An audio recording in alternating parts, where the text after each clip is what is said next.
and I said, hey, you want to meet up at the restaurant or whatever? And I don't want to go home yet. I'm frustrated with Lily. Right. So we go to the restaurant. We're eating at the bar, and then she gets a text from Lily, and it's an apology. Okay. But the apology is like really high level. All the grammar's like, yes, it's obvious she used ChatGPT to write an apology.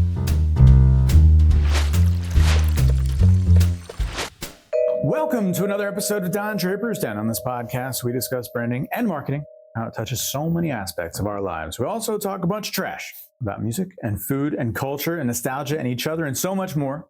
We hope that you're entertained and get some insight from two marketing professionals like ourselves. I'm Chris, this is Ernie, and in this episode we get into all kinds of ridiculous stuff. It seems like everything. Just ridiculous sewer oil in China. We talk about AI again, and Amazon cloud services crashing. And just all the billions of dollars. You people are making so much money out there. I don't know. It's crazy. And relying on technology. So it's a good one. We hope that you're entertained as always. Please like, share, subscribe, comment. We want to spread the word on this thing. And as always, we appreciate your support. So without further ado, pour yourself a glass and let's get into this. All right. Cheers. Cheers to you. Got your smoky thing, bro? I do, right here. What kind of flavors in there, man? Mint, apple? This is just mint. Applesauce? This is really mint? Yeah, I've tried so many different flavors. I think at the end of the day, I just like... How long do they last? This probably will last like a week and a half. A week and a half? Mm-hmm. What's the going rate on these things? Do you get a new one or is it like a refillable? 25 bucks. 25 bucks a week? If it, I finish it that fast, yeah. Let's just do the math here. Hold on a second. You're telling me at that rate, $1,300 a year? Maybe. You should have seen when I would smoke cigarettes, man. I would be a pack a day. Pack a day, bro? Sometimes a pack of 2 packs. Bro, I don't even know. Nonstop. I haven't smoked. It's not like I'm no saint. Mm-hmm. You know, I used to smoke when I was up until 25, smoke and drink kind of thing. But only actually bought smokes for like small period of time. Yeah. No, it was bad. It was like pack and a half to 2 a day. Damn. You figure what, $7 to $9 a pack? At least. Right? 10 with tax. 10, yeah. Because tax is ridiculous on and then cigarettes. Of course I would always lose my lighters. Yeah. So you had to buy lighters. Did you have any voodoo about lighters and any of that kind of practice, the bad luck stuff? No. Really? Not really, no. But see, for me, it was one of those things that when I was going through when I was separated from my first wife, like I literally told myself like I needed like some sort of crush, something. Yeah. So I tried to drink, couldn't. I wasn't a good drinker. Like I was terrible. It does take a certain, yeah. So like I had all this like liquor and stuff. Right. It would just sit there forever.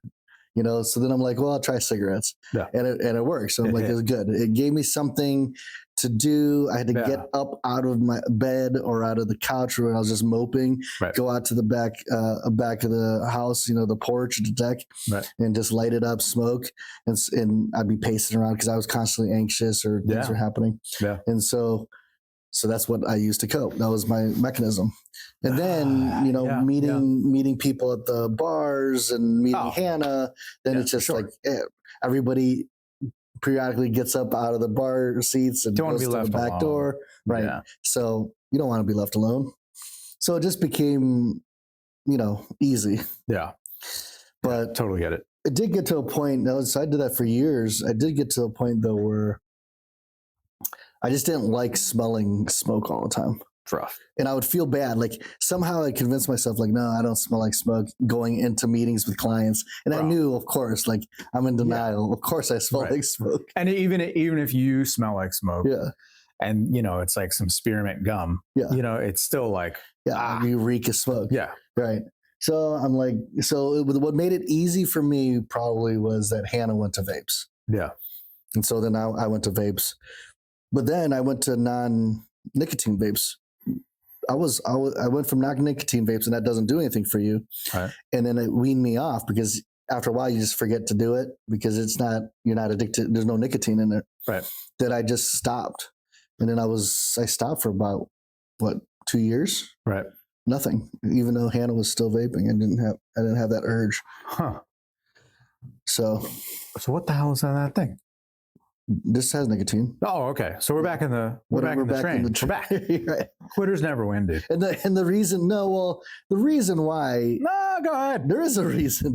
The reason why is because started hanging out with some friends and they all smoke and bad element. People remember it's important to keep the right friends and they they vape and all that stuff. Sure. So it's kind of like if I'm gonna hang out all night and I'm just gonna be surrounded by clouds of smoke and vape puffs. Yeah, I get you. I might as well do it.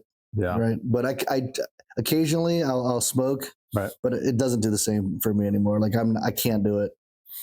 No, I get it. It's funny. It's funny the kind of the vision. I mean, how we grew up, mm-hmm. right, as children of the 80s, pretty much. Mm-hmm. And like watching TV and, just the movies and the whole thing of culture then, mm-hmm. like if it's like a real old timey kind of movie, it's like somebody's dying and like, give me a cigarette, this last cigarette before I go, that kind of thing, all the way down to like when you're stressed. Yeah. Now, first of all, just so we're crystal clear, right?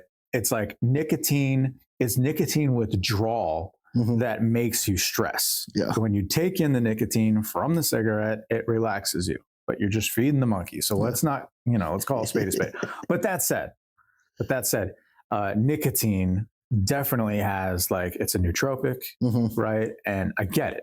I totally get it. Yeah. And there is something, I don't know what it is. I don't want to romanticize it too much, but for anybody that has smoked, mm-hmm. there's something about being stressed and just yes. There's just something about the mannerisms. It just goes so well. You're just like, fuck it. Goes so well, right? Right. Oh, she took everything. That bitch. You know what I mean? Just, it feels right. It's like when we were watching The Bear, to bring that show up again, like makes you want to smoke. Yeah. Yeah. And he's so good at acting as a smoker, but like you can see he's like stressed out. He's like, it's just that whole feel. Yeah. Especially like that. It's maybe not the first pull, mm-hmm. but the second pull mm-hmm. without the lighter, without the butane going in your, like that second pull where you're just like, a good 2 inches on that cigarette, and you're just like, why? Angrily. It works. It works. That's fine. So I don't know. I think I still do it because just a lot of stress or anxieties or whatever. It's like, you know what? I only live once. Yeah, I get it. I don't really plan on living till 100. Dude, 100 though? Imagine 100? Yeah. See, to me, that just doesn't. No. If I can't move around as well, I'd rather collect as many memories now as I possibly can. Yeah. And then just call it quits. Yeah, no, because I'm not winning anything at that point. 100 years old, right, we're gonna look like what's the guy from Big Trouble in Little China, man? Remember the bad guy? That right? I remember our show, but I don't know his name. You don't remember that movie? No, I do know the movie. Oh, okay. The movie, but I don't know the name of the actor. Anyways, super old motherfucker in the wheelchair. It's like, I don't want to end up looking like this, man. No, you know what I mean? Can't do nothing, just all shaking. Like, get me out of here sooner, man. If I can do like 78, my old man is 78 right now. Like 78, maybe 80, if it's a quality 80. Like if I still got a little something in my neck, you know what I mean? I look like I could do something. So, but if I'm all just jacked. Yeah. But it's crazy because I look at my dad and he's turning 81? Yeah. October 28th. Okay. But he's still walking a couple miles a day. He's moving fine. I wouldn't have said that age. Yeah. He's getting to see his grandchildren and sports, and he's not missing anything from that standpoint. But he's still vacation in Florida. Okay. So when you look at that, it's like, okay, I mean, not bad. I can get into that. Yeah. Right. Not bad. But there's no guarantee. There's not. And doing this definitely is no guarantee. There's no guarantee. No, but it's the the story, right? Mm-hmm.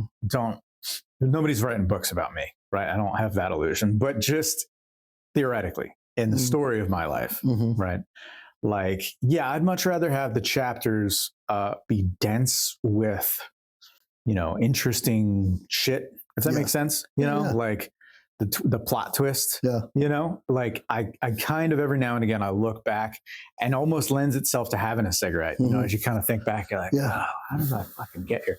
But like a lot of, that seems a little more mature, right? Or like a cigar, but yeah, to see the kind of plot twists of life, like how have I arrived here? You know what I mean? And I wonder too, like, were other people's lives that I know usually, I don't know if it's usually for the better, because it does seem a little uneventful, but basically their lives are a little bit more linear, right? It's like, I left school, I got a degree in economics, and then I became, a financial dude, and then I eventually grew to the point where I became a CFO, and you know what I mean? It all just kind of adds up. Right? And then I'm supposed to get a picket fence, and I got the dog, and then I got 2.5 kids, and I paid my you know what I mean? And it's like, they only fuck missionary, and it's like, I don't think so. I don't think so, man. It's like, I've proverbially dropped the hammer on my own feet and face multiple times. Right? And so, but that's where the character is, man. That's where the funny stories, where you're just like, and then you'll never, I would love it if I can like be telling a story and somebody walks in halfway, to like either passes the conversation and they're just like, what the fuck? Like, is that what happened to you, bro? Damn, that's crazy. But yeah, if you're living like that, it doesn't generally last long. It'd be rare. So yeah, I think, get out at like 78. Extra tan, hopefully you got some cash in the bank. But then there's no guarantee we'll live past tomorrow, right? At all. So that's when I think of that. So everybody responds differently. When some people think of that, I only live, till tomorrow, right? Well, what am I going to do?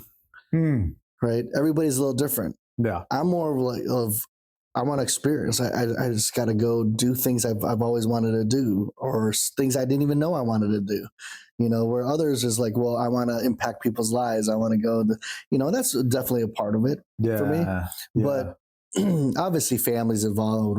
If I knew that I only had 24 hours to live, of course I want to see family and all that stuff. That's a given. But aside from all that, I want to like enjoy the experience, experiences. It's weird how there's a dichotomy of it. Life is all perspective, right? It's all perspective to a broad degree. When I think of, there is it's floating in there somewhere, but it's a sect of devil worshippers, right? Not like the gangs in Mexico. There's, but a different sect, and essentially what it is they're like hedonists, right? And it's like, well, there is no afterlife, and and it's just like, I could die tomorrow, and I'm just going to live however I'm going to live right now, and it's like pure hedonism, right? And that's all well and fine, but like, I guess I kind of, in a way, think of like, say, hair metal bands from the 80s, and like you look at some of those guys, and they are on that line to a degree, and like, and then what do you do when it turns out you didn't die young, right? Because it's rock and roll until you're like 32, and then bam, you just car accident, and it's like, shit, bro, you really burned hot, and it was the chicks and the sex, drugs, and rock and roll, and okay, wow. But a lot of those dudes are in their late 50s now, early 60s. And it's not just that you've got like a little bad back. It's like, dude, you've got serious organ failure problems. You know what I mean? Like, and you're on your 7th marriage. You know what I mean? And it's just like, Jesus Christ. And your kids don't even talk to you. And it's just all these kinds of things. And you're just like, was it worth it? Because in that instance, it's like, I thought I was going to live tomorrow. I wasn't going to live until tomorrow. And you just lived hard. But then that same perspective of, I'm going to die tomorrow. Right, can also lead the other way, right? And it's like, well, I'm gonna be, the best that I can be. I'm going to act as if I'm going out tomorrow, and then what kind of legacy would I want to leave? Yeah. Right. And the immortality of it. See, the way I would look at it for me is kind of like, I think there's a way you could be in the middle. Yeah. It doesn't have to be this extreme. Lighting your hair on fire and it doesn't have to be this extreme where it's like, Mother Teresa. Right. You can care for people, help people leave that legacy. Again, no book's going to be written about me either, but I can still make my imprint, in people's You lives. are in a book, bro. You are in a book. It's right out there. Yeah, that's right. It's like he'll sentence this big. He's talking about the who's who in America. Yeah, bro. Yeah, I got this little snippet about me. One of at least 400,000 names in the book. I am in a book. Like I'm done. Actually, that's it. That's it. We call it a wrap. Now I can just light my hair on fire. It doesn't matter. But I think there could be a middle ground, and it's hard.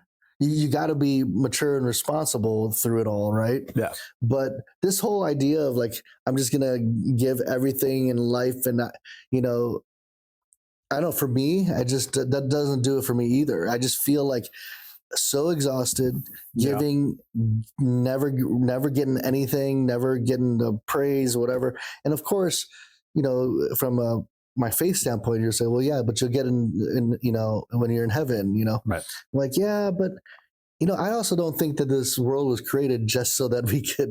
Yeah, man.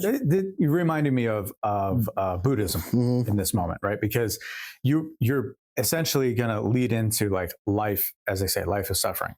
I know that there's more to that quote, right? Look it up, but it starts with life is suffering, right? Through suffering is knowledge, and knowledge is wisdom. Okay. Yeah. But life isn't only suffering. Yeah. Right. And wisdom isn't only gained through suffering. Yeah. Right. But nonetheless, there is suffering in life. Yep.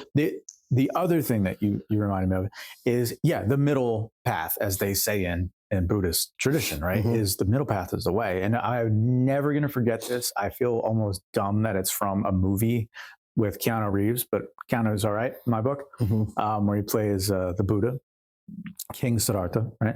And so, or Prince Siddhartha, as he goes through his discovery and his journey to become the Buddha, he comes upon a river, right? And he comes upon a musician, right? And too loose and the string will not play, too tight and the string will snap, right? And there's the dichotomy of the human spirit. The middle path is the way, my friend. Right. And I never has left me. It will be a tattoo. It'll be one line and one loose line, and it'll be like, what the hell is that? Right. But I know. But it's totally true. It's like, we're talking about like, you should have it like attaching from your nipple. That's kind of what I'm thinking. Button. Yeah. And so this one is really tight and this one's like really loose. Or this one is already snapped. Yeah, go for it, Chris. That'd be really cool. Yeah. Yeah. I'll support you on that. Yeah, right. But I'll laugh. Ill-advised. I'll laugh at you. Definitely don't do that. Why are you laughing at me, Ray? You said this would be cool. You said this would be pretty cool, man. Right to my nipple. No, and you just realize it in the moment. You're like, wait a minute. This was a bad idea. But even if you don't like the loose and even like playing an instrument, right? Yeah. It has to be just right. Like the strings have to be tuned just right. Yeah. Right. It can't be too tight. It can't be too loose. It has to be just right. Because we know in order to be melodic. You know those people. Yeah. Right. There's somebody right now just eating the Cheetos, just doing not a goddamn thing. Right. Hopefully they're young, right? Young enough, relatively speaking, that they can kind of turn it around. One day they hit that epiphany and like, damn, it's like, they see their old man die or something, right? Yeah. And like, shit, I got to get up and do something. And man, history is filled with those guys like Benjamin Franklin and a ton of like forefathers of America. It's like they were like massive drunks until they're like 38 and shit, and it's all kind of mess. Yeah. Right. But it's like, well, they did great things too. But at the same time, are those guys that are like way buttoned up, what I mean? Like, dude, it's okay to relax. Yeah. Like, but they're just like way dialed in and there is no fun. Yeah. What's the point? Why are you here, man? Yeah. Yeah. Yeah. I just think that, like even me, like, right, I'm vaping right now. Yeah. I know that there's some of my friend groups who would look at me and say, "Oh, he's fallen from his faith." He's looking down their nose, looking down like, "Oh," to which I'd be like, because it's like, dude, like, if this is what you're going to go off of based, to determine whether or not my faith is intact, well, then you're so limited. I'm glad that you're not God. I'm glad that there's a God who looked past that. Yeah, am I saying that this is healthy? Absolutely not. Right. Am I saying this is a coping mechanism for myself right now for all of them? Yeah. Right. Could you make a claim that, well, then why are you coping with that versus with on your knees praying? Right. Sure. Right. But you know what? That hasn't impacted my relationship, right? With the Heavenly Father. And so that's where I'm like, I'm just not gonna try to be so tight, because if I do that, it's just, one, it's not my personality. Yeah. Two, it's not living for me.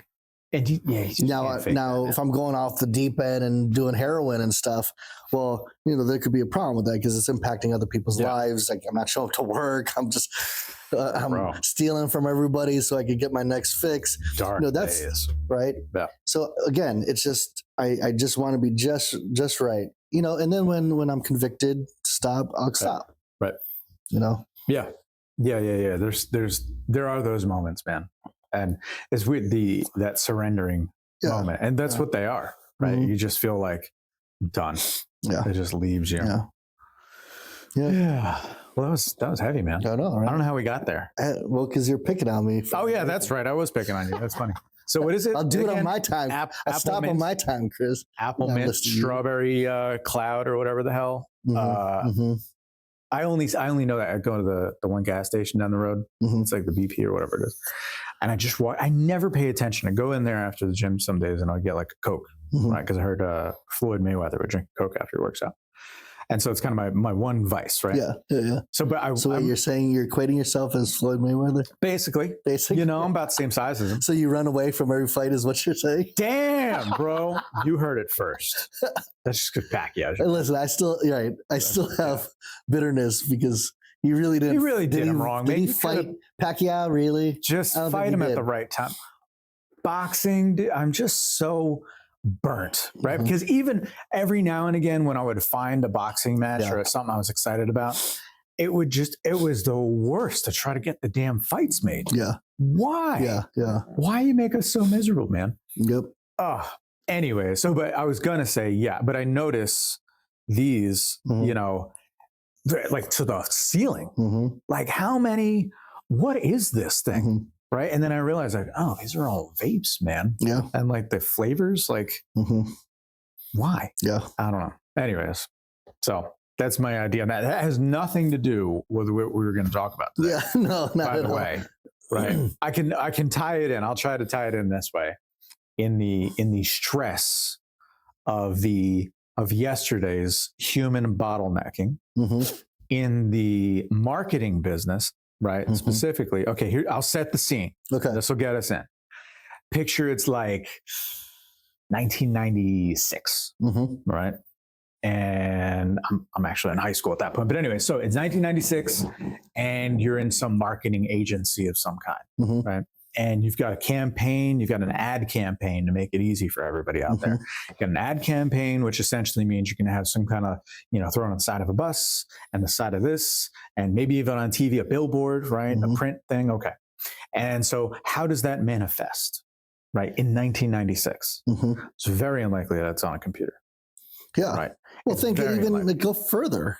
Think of Don Draper's Don Draper's day. Yeah. The whole Mad Men. Especially then, because they're just women.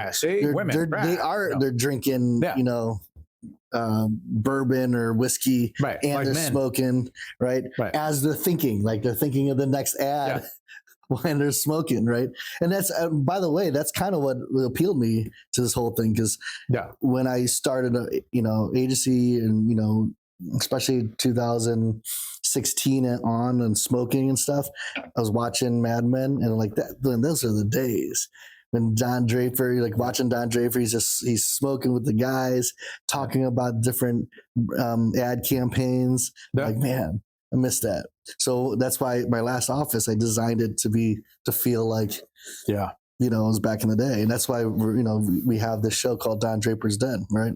the impetus for it. The nostalgia, but the stress, right? And things just didn't happen. You couldn't like chat GPT ideas. Not at all. You know, you had to sit and talk and think. And then and especially back then, it wasn't until later on, like, you know, in the 60s, 70s, and 80s, and now, where data became more and more important. For them, it was a lot more dynamic. Feel. Yeah. The creativity, the kind of the flavor reminds me too of an A&R guy at a record label where they would, you know, you go down to the club. Yeah. And I'll never forget, my old professor saw the Ramones. He saw the Ramones with the A&R guy who signed the Ramones. Yeah. Right. So whatever label that was, Atlantic or whatever it was. But he was working there. I don't even know what his role was, but so he goes down and there's like, dude, the CBG Club CBGBs in New York back in like the 70s, bro, you might get stabbed. Like it's fucking dangerous for real, you know? And drug addicts and hookers everywhere. And anyway, so they go into this joint out of a limo and, you know, the whole thing, they got money. And my professor admitted, like, he's like, I'm an asshole now, but I didn't see it, you know, like, what are you wasting your time? So anyways, but yeah, the talent, the eye for talent and all that stuff was all human. There's no real data to a degree, damn sure not like there is now, right? And furthermore, it was like the human element was the only thing. That's the only thing moving things forward, right? By way of like, you know, production and the kind of the, you know, okay, I got an idea. Hey, graphic designer, you there? And, you know, you're just 2-3 people. Okay, guys, here's what I picture. And they all got their little sketch pad. All right, yeah, here you go. Okay, what do you got? What do you got? And, okay, what do you think? You know, and so that whole thing, first of all, what a costly endeavor, because now you got to pay 3 designers, right? And they're literally like, with pen and paper, like damn, right? Yeah. So they're writing it, they're sketching. There's no laptops or tablets. Who's taking notes? It's phones. Like, you know, Jane over there in the corner. Yeah, definitely no like meeting AI note taker. No, and then to summarize the notes and all, you know, just so the human element, how manual everything was. Easy to see when you go back to the 60s, right? I mean, that's no brainer. But in the more modern era, when vaguely those people in, you know, roughly our age, it's like, yeah, but it was still kind of that way then. Yeah. Right. It's even if there was the internet, it was like the picture would come through, you know, AOL dial-up. Oh my gosh. Right. So by way of comparison, it's like all that human element, you know, it ran on the hands of human beings as compared to now, bro. Like, not only the AI thing, because that's just what it is now, and that's speed, and that's kind of creating templates. You know, I don't have to think of the whole idea from blank slate. I can at least have a skeleton, which is great. But the processing, which honestly, it's not like the sexiest conversation for a podcast exactly, but like, you know, when you talk about like, back to the example, I've got this rendering of an ad that first of all took me a whole week to generate, right, by hand, to draw. You're talking about the 60s, right? Yeah, you have to draw and color it all in. Oh my god! Right? And even into the 80s and 90s, right? And then if it's a, you know, if it's a vendor, a hired out kind of thing, like okay, the artists, you know, we're in New York City, we're downtown in Alphabet City or something like that. Yeah, there's like tons of artists. Cool, just pay them $100. Give them, I need ideas. All right, and then some courier, you know, gets a bike, right, and uptown. You know what I mean? The artwork in a tube strapped to his back, and then boom, satchel. Now it's there. Okay, now we decide. So it's interesting how fast, you know, all that time compression is. Bam, I got an idea. AI, bop, okay, yeah, that looks good. What do you think? Graphic designer. And then graphic designer, I look out this way, it's a screen. And homeboy could be in San Francisco, New York, Tokyo. It doesn't matter. It doesn't matter. And then what's that really? That's the cloud service. Right. That's and the cloud. That's you're right. I mean, like how much has the technology and cloud services helped communication, helped to upload files? Like we had a client out in California just Monday hey, urgent request, we need this done by end of day, you know? And then like come Wednesday, urgent request, same client, we need this done by end of day. It's like, dang, man. All right. But okay, great. We got computers. We could send off our proofs over to the client. Yeah, that's they another. Could review it. The we could they could comment right there through cloud services. Yeah. Any revisions comes back instantly. It doesn't even come back. It's you could be on the document at the same time. So here's the comments. Make the edits. How does this sound? Do you like how this looks? Yeah, that's good. Go send us the final files. It's uploaded already. Boom. Yeah.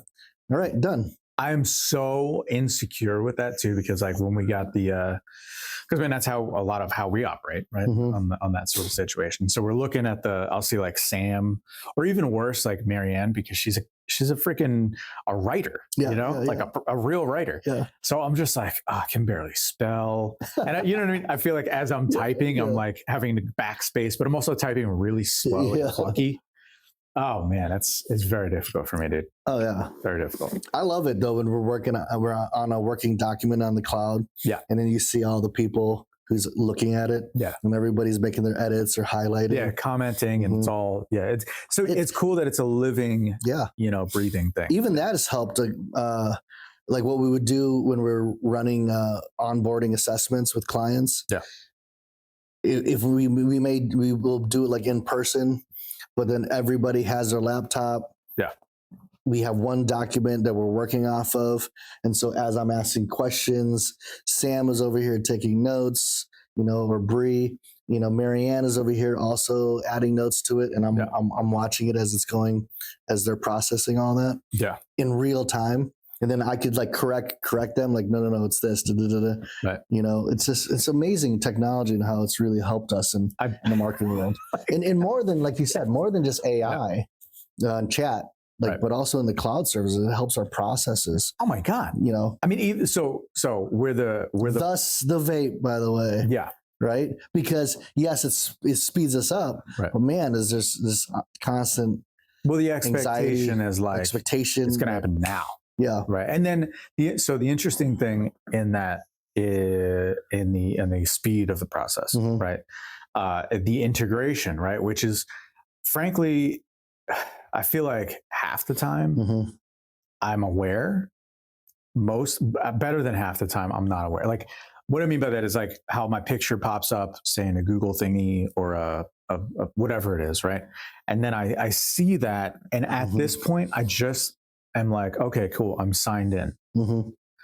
What it is precisely that signed me in and to what I'm signed into, it's a little fugazi, right? I'm not 100% sure.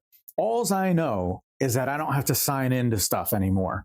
I generally do it about once a week for whatever reason, right? But God forbid that integration, right, should stall somewhere. Oh yeah. Dude, the whole thing comes crashing down. I'm just like, wait, where do I find, how do I send it? Shit. Yeah. Or like all of a sudden the internet goes down because there's a bad storm. Oh my God. And you're like, I can't work. What am I supposed to do? I have a paperweight. This is now a paperweight. Yeah. You're done. Right. There's nothing you can do. Right. Yeah. Especially, I mean, at least in my specific role here, right? I can be like, well, internet's down. I'll make a phone call. Right. I don't know. I find something to do. But yeah, man, if I'm, one of the designers, like I'm going to start cleaning my house. Right. I don't know what I'm going to do. Yep. Right. We start heading over to like Starbucks. Hopefully their internet works. Or, yeah. That's right. That's right. Yeah. Yeah, man. Yeah. No, but so then we've got the speed, the subsequent integration of the Google thing and all of the stuff that kind of runs off of that. The automation's really cool too. Especially in what I do here, because like I'll gather an email and just magically computer eyeballs go, bam, they hit the email and then grab all that info, put it inside of a contact, and we happen to use HubSpot, shout out. And so it just appears there. Yeah, it appears there. Yeah. How nice. How lovely, right? I don't really have to do much, right? And then, the conversation I had, right? we get some fireflies going or some tea or whatever note taking. Oh, I can grab these and put those in. The good part is that it's just really on me. I'm the bottleneck, right? I have to manually, and I want to manually go in and kind of make sure I'm navigating this stuff. Yeah. Right. Because I feel that if it's too automated, like, first of all, what the hell am I doing here? Right. Yeah. But then there's no real evaluation of anything. Yeah. Right. Like, you're just collecting information here. You're not an intelligent being like that. Right. So then you don't know if this is a good lead. Right. You don't know. It's like getting directions on a GPS. Yeah. Right. It's like, dude, don't take me into this neighborhood. I'm going to get shot at. Right. Let's go another way. You know what I mean? Right. So there's not that intuition. And I think that it's weird how fast everything is, like legal stuff. Somebody's got to sit down and read it. Yeah. Right. Yeah. Branding, like that big conversation that we have at the front of the process. Yep. Dude, you're going to have to sit down, decision makers, and if not literally around a table, it's like figuratively, okay, let's sit back, pontificate upon what we're looking at here. There's no way you get around that, right? At least as things are right now. As things are. And we really shouldn't get around it, I think, because at the end of the day, right, it's humans trying to sell a product or promote a service to other humans, with feelings and emotions. And so I think as marketers, right, I liked what Cam, one of our board members, said today. Like, we need to really push against just complete reliance on AI, and in reality, just really try to champion that the human spirit, the human intellect is necessary still to be able to market, to be able to push ideas out, right? And will AI get to that point? Maybe, right? Maybe not right now. But part of the process is, what I love what we do is not just, we don't just data collect and analyze it and then come up with that brand and the rationale behind the brand, but then I still have to pitch it to the client, and I have to help them, help it make sense to them, right? And I don't know, all of a sudden, if I said, well, here, let's just push this button and see what AI does. I don't know if that pitch, that sale will come across right to the client, right? No. You still need me to sell it. You still need me to vision cast how this plays out, right? But man, technology is still nice to use if you use it as a tool, right? Yeah, it cuts down. I don't know, maybe in a computer how there's like RAM versus the other thing, memory. I don't know, what is it again? Some shit like that. Yeah. So like if I got too much junk on my computer, it slows down. Yeah. Or whatever that's all about. Yeah. So if in the old world, right, I can picture my uncle. It's like, I've got my calculator right here, right? My math, even when I was younger, when I was 20, I could like eyeball some really big, like simple math equations, but I could do it quickly, right? These days, a little slower, right? But that's fine. Yeah. Like, I don't need, I'm not, what am I, in a contest? All right, I got to do this off the top of my head. I got a calculator right here. Yeah. Stupid, right? Yeah. So that old world of thinking, like, I can almost hear them, Chris, you can't even add this with that. Come on, what's 10% of this? Like, I'm in school or some shit. And it's like, I don't care, man. I don't care. This isn't helping me move my ball forward. Agreed. Right? But the human element that does help me move, not only does it move it forward an inch, right? Whereas I think comparatively, like that calculator analogy with the phone, it's like, if that moment where I've got to solve a simple math problem moves the ball forward an inch, and yet I could, with my own brain power, move it an inch. That's like a 1-to-1. Why should I waste my time? This can do it too, whatever, right? But the real value in the human being is, if put to the test, I can move the ball fucking a mile, right? Because of the intuitive junk that's in my head, right? My creativity is a thing that cannot be, imitated, right?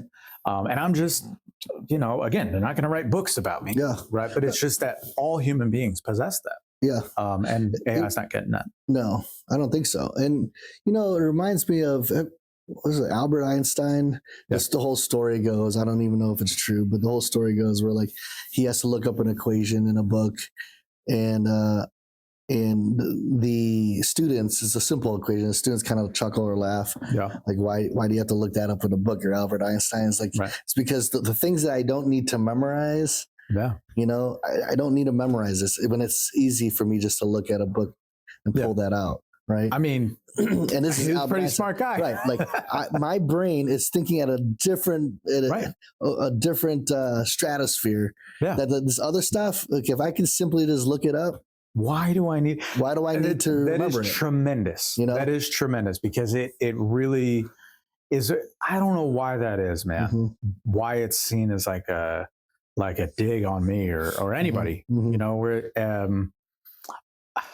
it's kind of a give or take, because, okay, on the one hand, you don't have to know it, right? You don't have to have this crazy memory and all that jazz. So that's true, right? However, what also is true is where you see real, true insight and like real forward progressive thinking to like new and unfound territory, is because that individual knows the stuff, right? So do I need to memorize every detail of the book? No, but I do need to capture the essence that have been exposed to it in a meaningful way, so that I can put it in my computer, my brain, and then spit out something that is, useful, if not a revelation. Yeah. Right. Yeah. So yeah, once again, it maybe gets us back to that balance. Good job, the balance. Well, I was thinking a number of things go to my mind, but like I remember when I used to always have to write my marketing plans from scratch. Yeah. Right. Grammar was so important. Like I'm constantly thinking of word usage, where my commas go, how to use the colons, and so all that stuff. Don't look like a schmuck when you're so you don't look like a schmuck, because it's important, right? Like they're reading this stuff. My client's reading this stuff, and if the grammar's all off, I mean, how can I trust you if you don't even know how to write? Now it's nice that I don't have to worry about that as much, because you can use Grammarly, or you can run it through the AIs to make sure everything is accurate. I don't have to. So now I can focus on, instead of typing and like, is that the right usage of that word, or is that or let me look at seventh grade English book. Let me look at thesaurus to make sure that the this word works, or I can't. I don't. If I need to find a better word for this, like. You don't have to worry about that as much. So now I can focus on the bigger concepts. But, you also have to be careful too, because if you overly use it, then it could look disingenuous. Yes. It looked like you didn't put as much thought, even though perhaps you did. Right. And that makes me think of like, did I tell this on the podcast before? But I think I told you offline, but one time, Lily and Hannah got into like an argument or whatever. Okay. And it was Lily's fault as usual and per usual, and Hannah's pissed off. So Hannah and I said, hey, you want to meet up at the restaurant or whatever? And I don't want to go home yet. I'm frustrated with Lily. Right. So we go to the restaurant, we're eating at the bar, and then she gets a text from Lily, and it's an apology. But the apology is like really high level. Shut up. All the grammars, like yes, it's obvious she used ChatGPT to write an apology. That's funny. And so like we're reading it, and Hannah just busts out like, look at this bitch. Look at what she's right here. And then the whole bar, we were friends with the bartenders and stuff, and we're all laughing. Right. Come on now. Come on. And furthermore, not to digress. Exactly. It was just like that. And so Hannah replies using ChatGPT back. Right. But she gave the prompt like to make a reply that I don't accept her apology because it's ChatGPT, and but do it in like a Victorian language. Yeah. Oh yeah. I remember that. Yeah. That's right.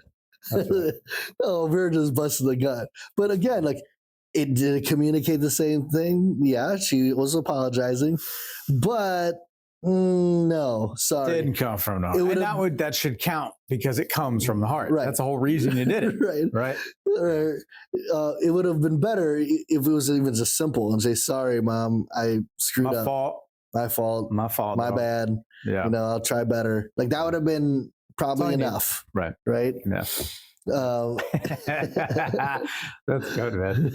That's good. But so it is with work and marketing and overusing the stuff, not checking it, not adding your flair and your uniqueness to the writing or whatever, or the design could definitely look like it's disingenuous, and not thought through, and the client can come feel like you didn't put enough effort into this. Yeah, you kind of mailed it in. Lazy. Right. I've seen most of the time with things that aren't. There's only a few specific things where I very, very much care that they're not AI generated, right? Like I don't know, it means something. Music, for example. But there's some art for a band that I like, Deicide, and classic death metal, awesome. And so they had new, record, whatever, last year, something like that, 2 years ago. And I don't know, cover looked cool, whatever. You know what I mean? I looked at it, I'm like, some evil Satan shit.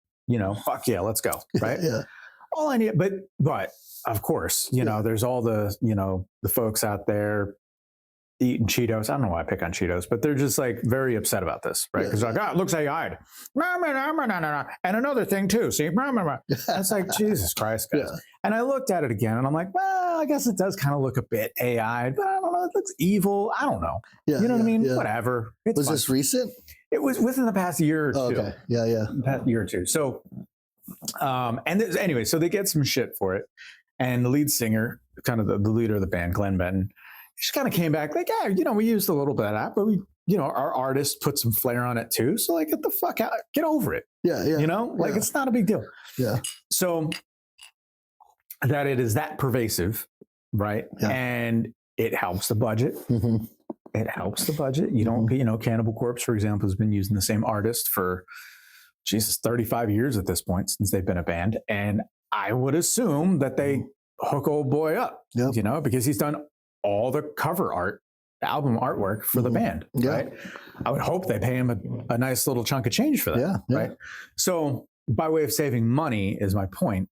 Like, yes, it does help, but you got to be extra careful, man, because like you have to. People are starting to sour when they see the AI. I'm starting to. But really quick before I get into that, did you know, or I'm letting you know that Dixon is collaborated I saw with it. Cannibal Corpse flannel. In fact, I just saw it yesterday. I think it dropped. Yeah, it just dropped a couple days ago. Yeah. But I'm starting to get a little salty about the whole AI thing. Like, I hate it. Like, just earlier, I'm like, this is hilarious. Look at this reel. It's so funny.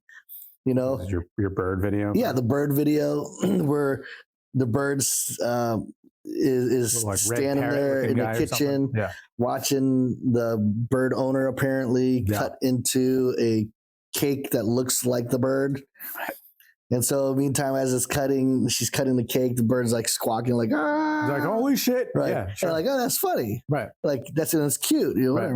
We have birds. Right. But then all of a sudden, when she picks up the cake, it's like levitating in her hand. I'm like, are you fucking kidding me? I got you. This is AI bullshit. Yeah. Like, now it's just like, this is getting out of hand. Like, you wasted my, not to say that I wasn't already wasting my, you've wasted my wasted time. Yeah, you wasted my wasted time. Yeah. Yeah. And I hate that. It's like, or like you see something like about politics or the world news or this happened, that happened. And it looks so, so real. Still, luckily though, because we talked about that before, like send my dad some outrageous, and he black pill, red pill, blue pill, outrageous content. And I feel like the Onion maybe bought one of those, one of those things, those AI things. But yeah, it's like total newscast, right? But there's just something, and then it always looks too real. Yeah, that's the giveaway. But I'm entertained. Better now. It's getting harder to see, So it's causing us to really have discernment. But it's like sometimes, especially when it comes to Instagram, TikTok, Reels. I don't want to put too much thought. No. And then next thing you know, it's like, oh, this is not even real. Like if you're going to use AI and go that direction, I'd rather be obviously fake, you know, like what's the guy, what astrophysicist guy who was quadriplegic in a chair? Stephen Hawking. Yeah. Like I love those, dude. Where like they show Stephen Hawking, he's riding down a half pipe doing tricks on his wheelchair.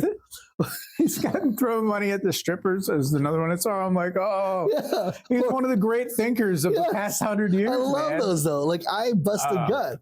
Like or he's playing. He's in a demolition derby with other cars in his wheelchair. Why you got to do my man like that? But it is hilarious. But it's hilarious. Yeah. Like that. Okay, use AI for that for me because like totally. You know, if I didn't see that, it would just be an imagination in my head. I just see that there's one, not to go off too hard now, but there's one that I saw was this cat. I don't even know why it's funny, but it's a cat the size of like a Volkswagen running around like a cat would, but in a house, and it's just destroying the house, like running through walls, knocking over the couch and shit. It's hilarious. Anyways, so people are souring to the idea of the AI, right? So it's like use it, but almost be like a good steward of the power, sort of. You know what I mean? There's a one where the guy's like in the bathroom, like on a toilet taking a shit or whatever. Yeah. And then all of a sudden, a deer with antlers just busts through the windows. He's like, But he's getting chased by a bear, right? Well, no, that was just that. First of all, okay. So I'm like, oh, whoa, shit, that really happened. Like, and I'm like, it can't be AI. Like, how do you do that on AI? Yeah. But then it's the same guy getting chased by a bear the deer gets chased by the bear. Deer goes through the window, and then the bear jumps in. You're like, now it's like, okay, this is not real. Like I'm done. Like I can't. And now I don't even know like some of these things. I'm like, I guess it's real. I don't even know. And I have a feeling it's just like at least for me, as much of that I consume, like you just have this general mistrust of everything. Yeah. Like, even if I hear something that this presidency, you know, this administration does, like I gotta like check the sources. Like, is this real? I don't even know. Yeah. You know, and even AI is used.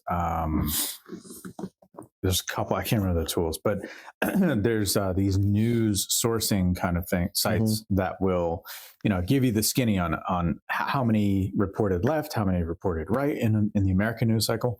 And if, you know, 90% red reporting, right? So you're like, oh, okay, this is a slanted Republican story.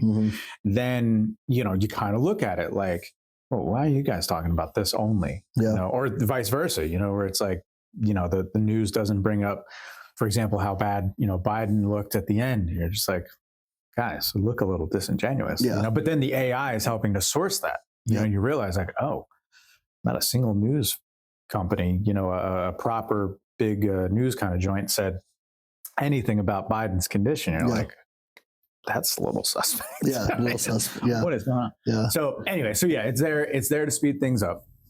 Helps with the process of what we do in marketing, but I mean, rely on it too heavily at your own peril. And to boot, it's like people are very sensitive to it, right? So beware. And not only we're talking about all the front, I would say, design element, and then creative, you know, writing and things like that.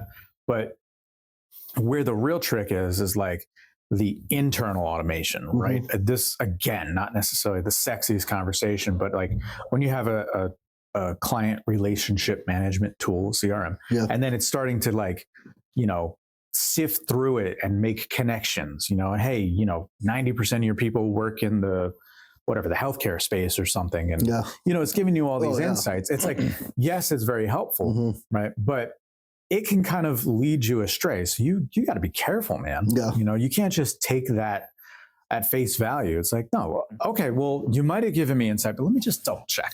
Right. Before I use this as if it's gospel and then, you know, look like an idiot. Do you use the sales function off of the sales integration from HubSpot into your email, by the way? How do you mean? Like, so now like when you open up an email, let's say you're gonna write an email or what have you, it'll open up a sidebar that shares any information that they can find online about. Yeah. Like it kind of shows up in the upper right. Yeah, the company they work with, how much money, revenue they bring in. Yep. I think some of that's interesting. Yeah, it's cool. It's cool. Again, that is an example of I might need to look it up. A good salesperson ought to be, reasonably well researched, depending on what the situation. But it certainly helps to just look, give me 10 bullet points on who I'm about to call. So really that from the human side, it's like, I'll talk just fine, but I really don't want to put my foot in my mouth. Yeah, right. And it's like, if you can just stop me from doing that, I don't want to stub my toe here. Right. And if that's the only thing it did for me, I would greatly appreciate it. Yeah. Right? That's the risk. But anyway, so from a money standpoint, here's a number I didn't believe it was real. The Q2 earnings for Amazon, right, the cloud services, $99 billion, bro. What? $99 billion for Amazon cloud services? Yeah. Dang. What is that even? So how much did they lose when they went out? When they is that what happened the other day? Yeah. The other day, yeah. So we felt it, right? But that's okay, so that means the cloud services, Canva, among others, right? I'm sure there's a bunch, but Canva, top of the list, HubSpot, Salesforce, Monday.com, Slack, to name a few. Venmo. Right. There you have it. Right. So the list goes on. That's one of those things where you don't really realize, you think that they're their own thing until you realize oh, no. Those are just little things that run on this big thing. Yeah. Right. All technical guys try to keep up. So it's big right now. It's big and that's little. So yeah, but seeing that, the liability there, man, we just said, when the internet goes down, our creatives are shit out of luck. Yeah. Right now they're running down to, Starbucks, which I'm sure gets flooded with everybody else. Everybody's a graphic designer in there ordering coffee because they have to.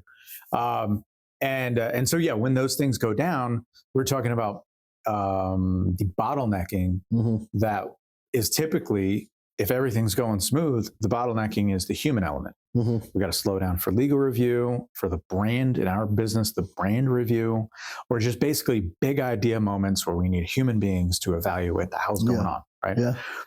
But if there's a hiccup on the tech side with the increased integration, Jesus, man, it's yes, it's all going really fast, and I picture these train cars, like on a bullet train. And it's all dope as hell until one of those cars hits a little something, right? Yeah. Because everything runs so tight. There's almost no room. There's no room for a mistake, right?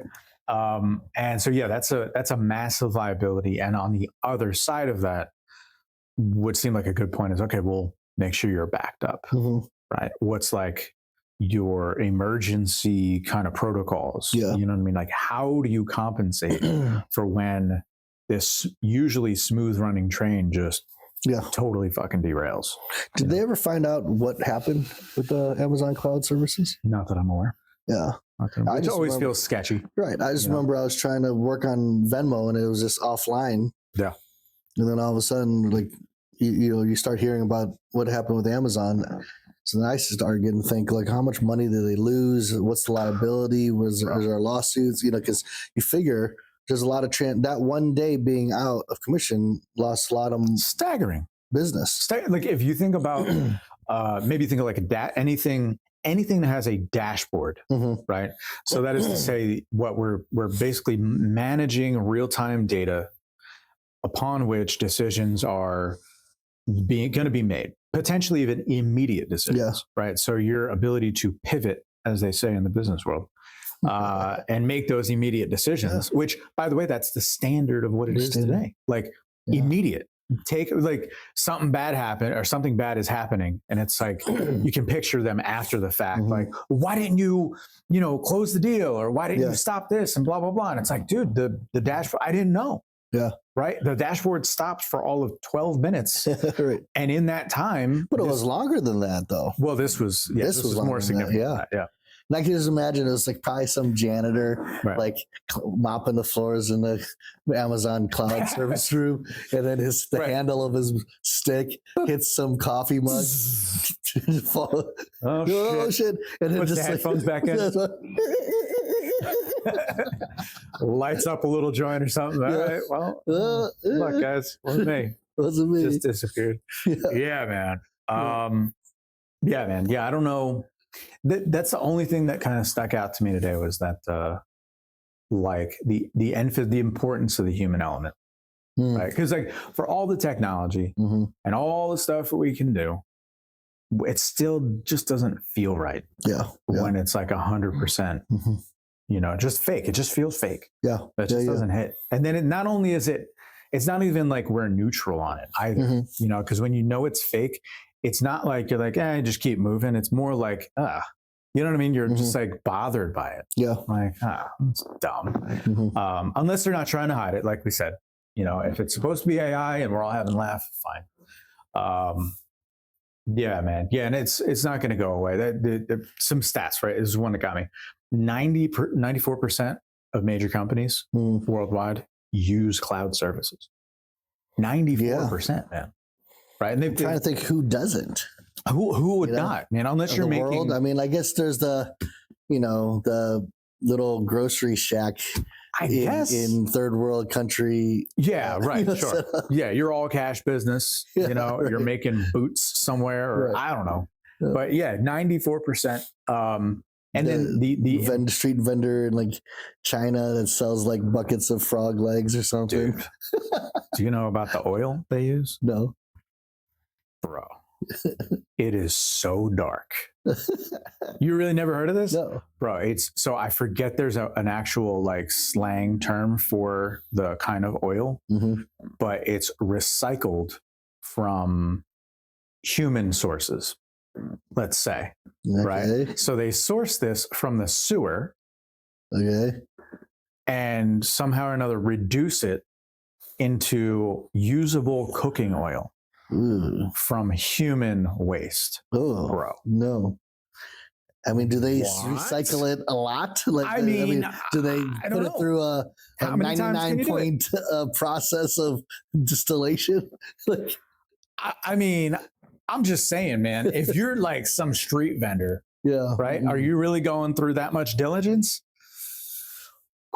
No. I don't even know what prompts that, but just that's the darkest thing I ever heard, man. Right. For multiple sources. It reminds me of this experience one time. I was in China visiting in, let's say, around 98. Okay. 97, 98. And you were in like mainland or in? No. So I was in Shanghai. Yeah.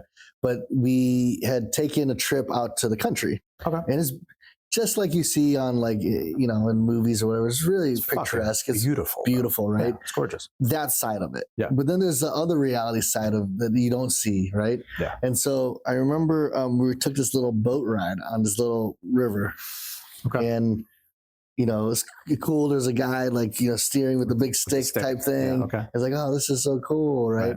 And so we're going past one little building that's right alongside the river, and somebody dumps trash right into the river. Right in the river. Sure. And we're like, okay, that kind of ruined the picturesque, right? Oh. As we're going down this boat ride. Yeah. But then as we're going towards the end, there's somebody taking a bathing in the water. They're bathing downriver. Downriver. Yeah. Yep. And I'm like, how does that work? Like, how? That's not good. Oh, not good. That's why there's those diseases still. Yeah. Yep. Dude. Oh, yeah. Yeah, same thing. And it just reminded me of that. Yeah. Dark, man. Well, that's a weird one, dude. We started on deep revelation of thought and Buddhism, hit AI, landed in China. I don't know. This it's its own thing. All right, we'll get out of here on that. From the iconic era of advertising to the digital age, I'm Chris. And I'm Ernie. Keep it legendary.